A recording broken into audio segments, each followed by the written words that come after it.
बीमारियों के इलाज में होने वाले खर्च का बड़ा हिस्सा दवाइयों का होता है। हमारी टीम की एक सदस्य ने आमतौर पर काम आने वाली कुछ दवाइयों का एक प्रिस्क्रिप्शन डॉक्टर से लिया। फिर उन्होंने ये दवाइयाँ बाजार में एक केमिस्ट की दुकान से खरीदी। कितना? 2151। और यही दवाइयाँ उन्होंने जेनेरिक मेडिसिन की दुकान से भी ली। कितना हुआ इसका? 354। दवाइयों की कीमत में जमीन आसमान का फर्क दिखाई दिया। राजस्थान में कम कीमत में मिलने वाली इन जेनेरिक दवाइयों की शुरुआत की चित्तौड़ के पूर्व कलेक्टर डॉक्टर समित शर्मा ने।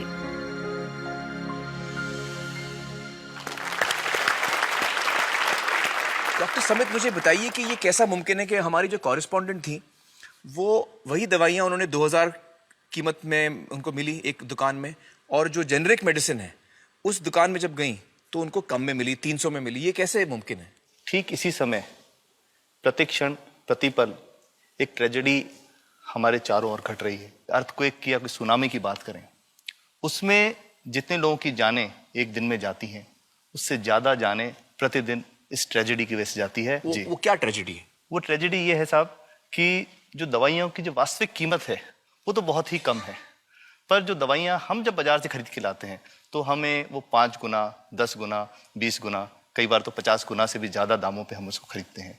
जैसे हम भारत में अगर देखें कि 40 करोड़ से ज्यादा लोग ऐसे हैं जो अपने लिए 2 वक्त की रोटी नहीं जुटा पाते, तो क्या वो उस दवा को खरीद सकते हैं? बहुत सारे लोगों को इस वजह से दवाई नहीं मिल रही। यस, WHO कहता है कि स्वतंत्रता के 65 वर्ष पश्चात आज भी 65% of the Indian population lacks regular access to essential medicine. जो मेन दवाई हैं, जो आवश्यक दवाइयां हैं, वो उन तक नहीं पहुंच पाती रकम की वजह से।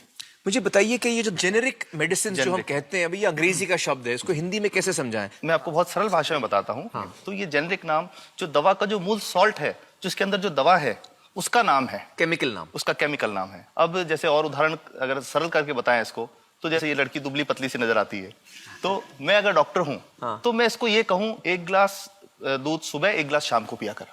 पर चिकित्सा के व्यवसाय में दुर्भाग्य से हमारे देश में ऐसा नहीं हो रहा। हम ये नहीं कहते कि आप भैंस का दूध लेके आइए, हम कहते हैं कि वो रामू की भैंस का दूध लेके आना। यही ब्रांडिंग है। ये जब उसकी दुकान पे जाती है वो कहता है 500 रुपए लीटर है, लेना है कि नहीं लेना। तो जो 30 रुपए की चीज है वो 500 रुपए में मिलती है। तो अगर मैं डायबिटीज की दवा ले रहा हूं और अगर मैं ब्रांडेड दवा लेता हूं तो मुझे कितने की पड़ेगी? जैसे एक 117 रुपए में भी है, 117 रुपए में मिलती है। और अगर वही चीज हम उसके जेनेरिक मेडिसिन के नाम से लें तो वो कितने की बनती है? वो मात्र 1 रुपए 95 पैसे में 10 गोली मिलती है।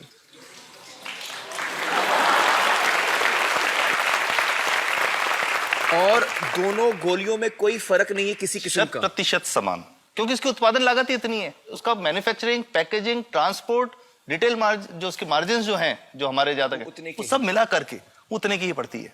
कुछ कैंसर के मैं आपको उदाहरण दूंगा, उसमें एक ही दवा जो ब्लड कैंसर के काम में आती है, बाजार में 1.25 लाख रुपए का एक पैकेट मिलता है। 1.25 लाख का एक पैकेट जो 1 महीने चलता है। और जेनरिक में वही दवा जेनरिक में अलग अलग कंपनीज जो बनाती हैं, एक 10,200 में बेचती है, एक 8,800 में बेचती है और एक 6,500 में बेचती है। मतलब ये आपका ये कहना है कि आपके ये प्रयास से इतने कम में राजस्थान में पब्लिक को, आवाम को ये दवाएं पहुंचा रहे हैं आप इस वक्त? जी, क्या बात है।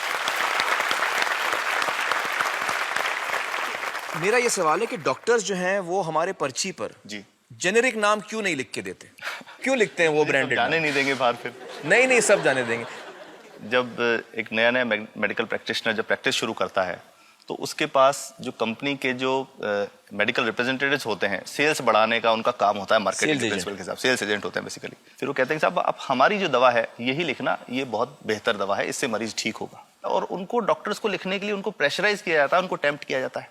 तो ये इसमें बहुत बड़ा कारण है जो दवा की कीमत को उसकी वास्तविक कीमत से 5-10 गुना 20 गुना तक बढ़ा देता है। एक बहुत बड़ा कारण है, क्योंकि हमारे पास जब हम टेंडर करते हैं तो बहुत सारे कंपनी वाले आते हैं, जो भारत की जो सबसे बेहतर कंपनियां, जिसके भी नाम वो रेपुटेड कंपनियां जिनके नाम आप ले सकते हैं, वो सभी हमें वो उसको जो 70 रुपए की है उसको 2 रुपए में 5 रुपए में दे रही है, 30 रुपए की दवा 2 रुपए में दे रही है। इतना ज्यादा फर्क तो कंपनी तो दे सकती है और देना चाहती है और हमें देती भी है इतनी कम दामों में, हमें दे रही है ना, ये संभव तो है। अच्छा, मैं आपको बताऊंगा कि भारत से हम लगभग 45,000 करोड़ रुपए की जेनरिक दवाइयां प्रतिवर्ष विदेशों को निर्यात करते हैं।